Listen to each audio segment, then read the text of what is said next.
Hola amigos, bienvenidos a esta nueva entrega. Hoy vamos a reflexionar en torno a la política y a un tema de ciencias sociales. Vamos a hablar sobre el periodo de la violencia en Colombia y el Frente Nacional. Hoy la historia jugará un papel muy importante para este tema, porque será nuestra aliada. Será la historia la que nos diga los acontecimientos que sucedieron en el país, en Colombia, en ese territorio, para poder entender mejor la problemática y la violencia que se ha generado.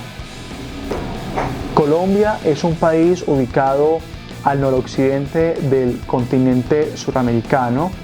Al norte limita con el Mar Caribe, al sur con Perú y Ecuador, al oriente limita con Venezuela y Brasil y al occidente limita con Panamá y con el Océano Pacífico.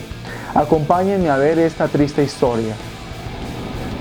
Colombia es un país que ha sufrido diferentes tipos de violencia y en esta oportunidad vamos a hablar específicamente de la violencia política, de la violencia bipartidista que azotó, dañó a muchos colombianos en el siglo XX.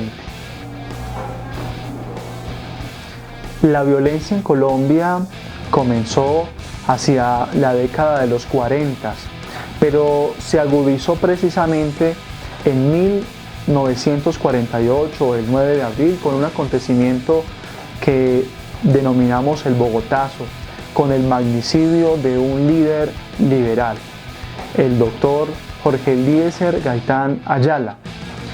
Con este lamentable hecho comienzan una serie de revueltas, de protestas en Bogotá que trajo mucha muerte y destrucción.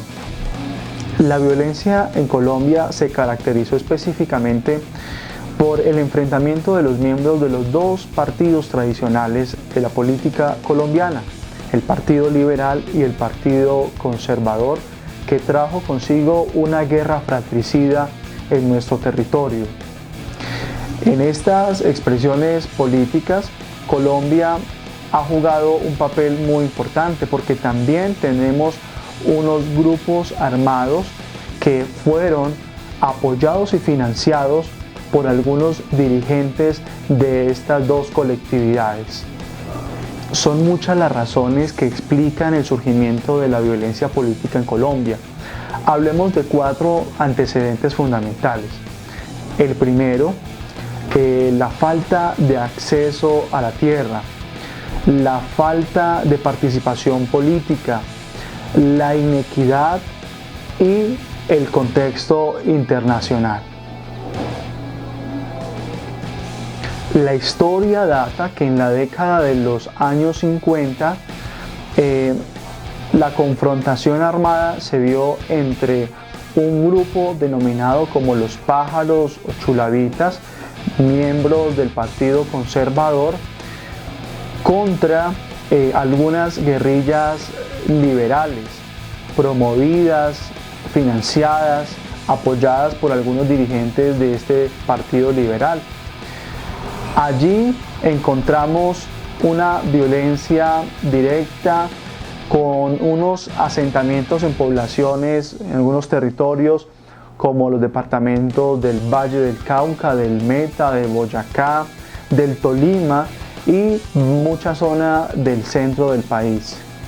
Muchos de esos campesinos armados que pretendían una reivindicación en el acceso de la tierra fueron denominados por Álvaro Gómez Hurtado, hijo de un dirigente conservador, Laureano Gómez, quien fuera también presidente, como repúblicas independientes.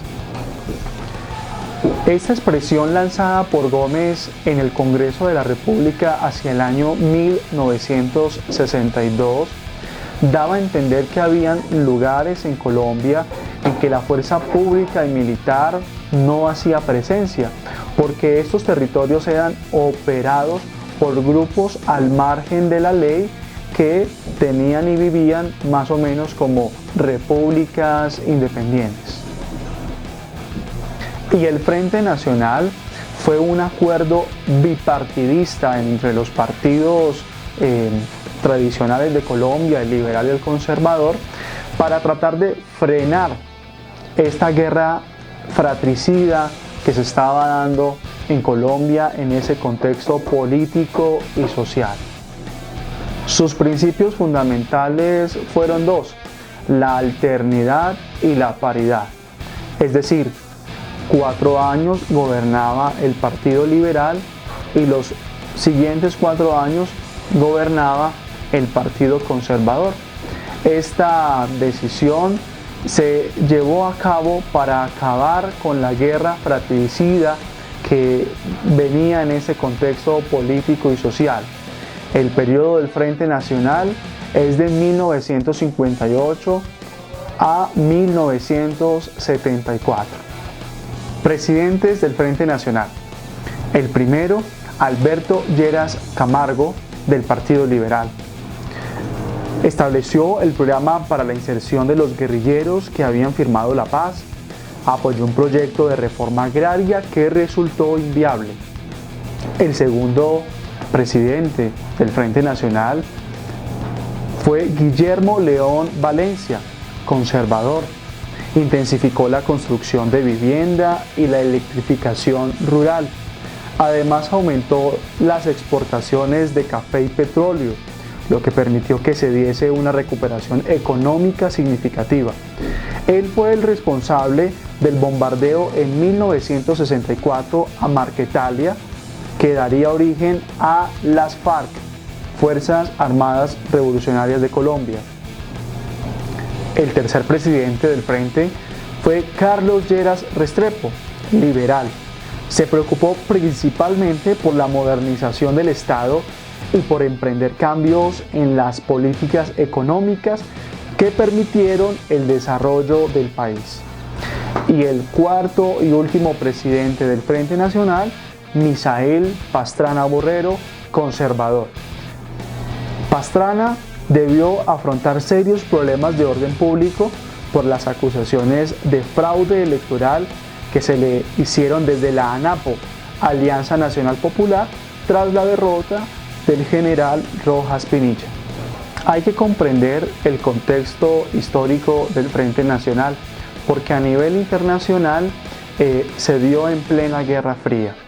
El Frente Nacional se dio intentando recuperar la democracia y el orden, pero infortunadamente tuvo secuestrada la democracia, dado que las minorías no tuvieron oportunidad de participación política.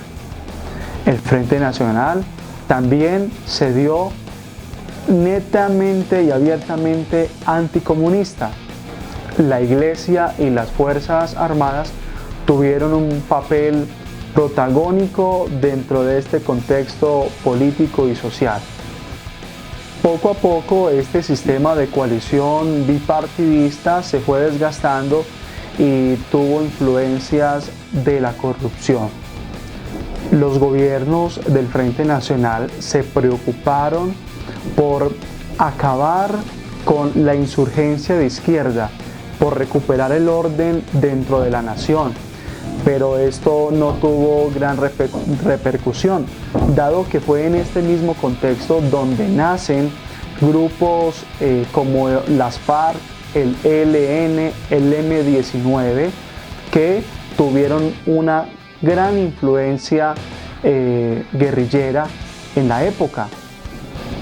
También durante este periodo del Frente Nacional se intentaron llevar a cabo varias reformas agrarias para darle a los campesinos títulos de tierra para trabajar. Desafortunadamente, esas reformas no tuvieron éxito, no fueron eficaces. Muchas gracias, queridos amigos, por acompañarme en este video sobre la violencia en Colombia y el Frente Nacional. No olviden dejar la manito arriba, pueden comentar, pueden hacer sugerencias de temas que podamos compartir en este espacio. Les recuerdo suscribirse al canal, activar la campanita de las notificaciones, seguirme en las redes sociales que aparecerán en la pantalla, compartan este video con todos sus amigos y familiares y nos vemos en el próximo video.